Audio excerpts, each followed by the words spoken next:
As the newest mainline Zelda title, Tears of the Kingdom had massive expectations following Breath of the Wild. And while a lot of people would agree that it exceeded those expectations on all fronts, I'd like to argue the opposite. Now, to be clear, Tears of the Kingdom is by no means a bad game.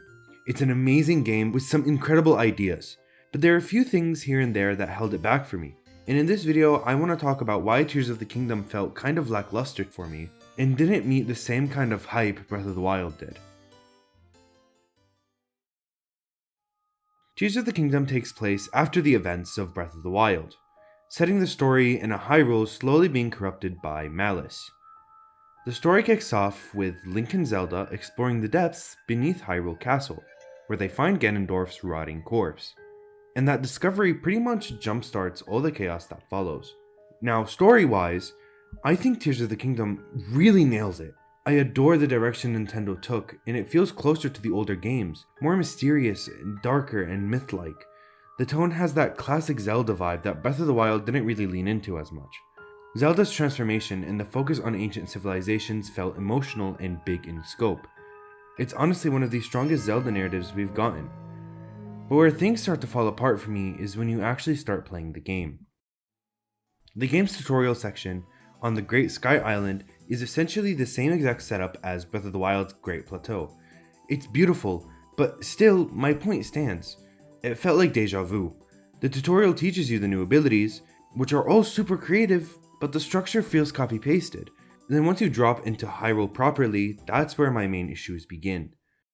Exploring Hyrule this time felt kind of empty, and not in the empty sort of lonely way that Breath of the Wild did it on purpose. Tears of the Kingdom's emptiness felt more like repetition. Like I've been here before, but it's just kind of different. Sure, the deaths in the Sky Islands are technically new, but they don't really change the feeling that the surface world gives you, which is where you spend most of your time. To me, it felt more like a massive expansion or a mod than a full-on blown sequel. I don't necessarily mind Nintendo reusing the same map, that's fine, but it's the way they used it that felt weird. Like they retextured areas and swapped shrines for light routes and called it a day. And the result of that is that the exploration feels less exciting. The magic of discovering new things was gone.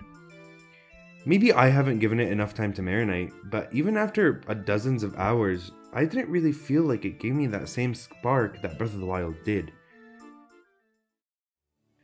In Breath of the Wild, the world guided you naturally. You'd see something interesting, like a shrine glowing in the distance, or a weird mountain shape, and it pulled you towards it. Every discovery felt rewarding even if it was small, and the pacing of how you learned the game systems was also better. You start out linear, Kakariko Village, Hateno Village, and the Divine Beasts, and gradually the game will open up. It gives you space to understand how the world works before it throws everything at you all at once. Tears of the Kingdom doesn't really do that. It drops you in and it expects you to already know what's going on. Which I understand from a sort of, it's a sequel standpoint, but I think every sequel should also be able to be played as its own standalone game in some sense. They can't expect a player to know all the mechanics right when you start the game. And then there's the actual gameplay side. On paper, Tears of the Kingdom's new abilities are really cool. The Ultra Hand is one of the coolest mechanics Nintendo's ever made. It lets you build anything. And Fuse adds another layer of creativity, letting you merge these weapons. But here's the thing. Those mechanics made the game feel less Zelda. Instead of focusing on puzzles and clever design like the other games, it often felt like I was relying on player-made solutions to carry the fun. Which, it sounds great, but it made the game feel messy. Like the challenge wasn't in solving a well-designed puzzle, it was in trying to figure out what the game wanted from me in the first place. Sometimes I'd spend 10 minutes building some overcomplicated contraption, only to realize I could have just skipped it. It's fun, sure, but it also made the gameplay loop feel inconsistent. One minute you're an engineer, and then you're just cheesing puzzles. And let's talk about the depths for a second. I really love the concept. A huge underground world mirroring Hyrule filled with gloom and mystery. It's really cool.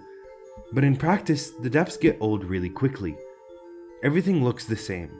Dark, lifeless, repetitive. There's no variation, no true reward for exploration outside of the light roots and the armor. It's a cool idea wasted on repetitive design. You explore for hours, but there's no sense of discovery, just darkness.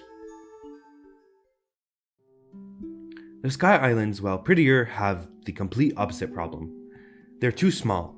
They're gorgeous and fun to glide between early on, but there's not enough substance to make them memorable. They feel like glorified tutorial areas or side zones instead of fully realized spaces. The balance between these three layers feels off. Instead of expanding the world, it spreads it thin. And maybe that's my biggest gripe with Tears of the Kingdom. It spreads itself too thin.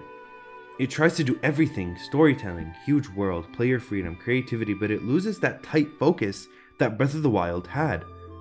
Breath of the Wild was deliberate, calm, and atmospheric. Tears of the Kingdom feels noisy. It's constantly throwing things at you without giving you the time or reason to care. Now, don't get me wrong, I completely understand why people love this game. It's creative and it's really fun to mess around in, and it's filled with technical marvels that are insane for the Switch. But when I look back on Tears of the Kingdom, I don't feel the same sense of wonder that Breath of the Wild gave me. When I played Breath of the Wild for the first time, I remember moments like seeing the dragon fly over Lanayru, or climbing Satori Mountain just to find out what was actually there. Those moments felt alive. With Tears of the Kingdom, the moments that stick with me are the ones I built myself, not the ones the game have put in place. And that kind of says everything. It's a game where it focuses a lot more on what the player wants to do rather than laying out a certain specific idea, if I'm making sense. And that's not a bad thing, but it's just not personally what I enjoy. So yeah, Tears of the Kingdom is a great game, but for me, it's more of a sandbox than a Zelda game. It's an amazing showcase of creativity and freedom, but it lost some of that Zelda vibe. Some of the focus and some of the beauty that made Breath of the Wild special.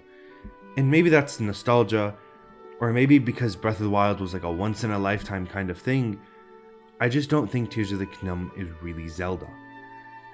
Maybe once I start exploring a little more in the game, it'll grow on me. That's a video for later on.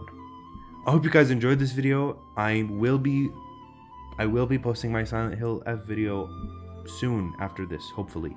But I do have finals, so bear with me.